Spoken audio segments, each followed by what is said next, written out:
Nous passons à la question numéro 5. Donc, qui porte sur la création d'un poste non permanent dans le cadre d'un accroissement temporaire d'activité. Et c'est Émilie Capel, adjointe en charge du personnel, qui sera rapporteure.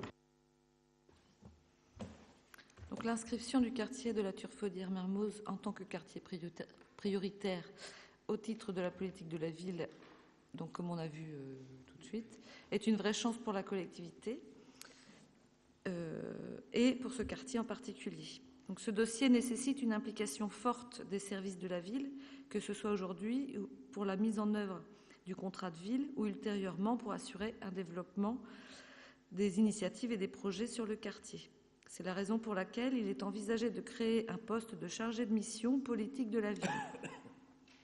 L'agent recruté aura pour fonction l'accompagnement du conseil citoyen, dont on a parlé aussi tout à l'heure, le pilotage du dossier de la politique de la ville en lien avec les services de la collectivité et l'animation et le développement des relations avec l'ensemble des partenaires de la politique de la ville. Il s'agira d'un poste à temps complet correspondant à un poste de catégorie B de la filière administrative pour une durée de 7 mois. L'agent recruté devra justifier d'une expérience en gestion de projet, développement économique et social et travail partenarial. L'agent non titulaire percevra une rémunération déterminée par rapport à la grille indiciaire du grade de rédacteur territorial et au régime indemnitaire applicable au sein de la collectivité, en prenant en compte l'expérience professionnelle de l'agent et les diplômes ou le niveau d'études.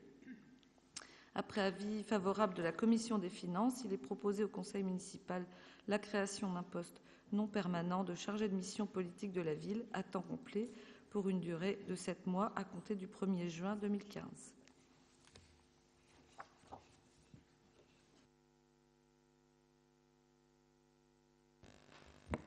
Y a-t-il des questions, des observations? Monsieur Morazin? Oui, j'ai cru comprendre qu'il y avait déjà quelqu'un qui était sur le poste et que c'était une modification, prolongation du poste, non? Alors, vous pouvez m'expliquer un petit peu? Donc, actuellement, il y a une Marie-Noëlle Cocochola qui est stagiaire et qui a animé le Conseil citoyen, la mise en place du Conseil citoyen qui n'est pas encore totalement, on va dire, finalisé, mais qui est en bonne marche. Donc, en effet, cette personne fait du très bon travail et est bien repérée auprès de ce Conseil citoyen. Mais là, il s'agit d'une ouverture de poste, donc elle pourra candidater ainsi que d'autres candidats qui le souhaiteraient.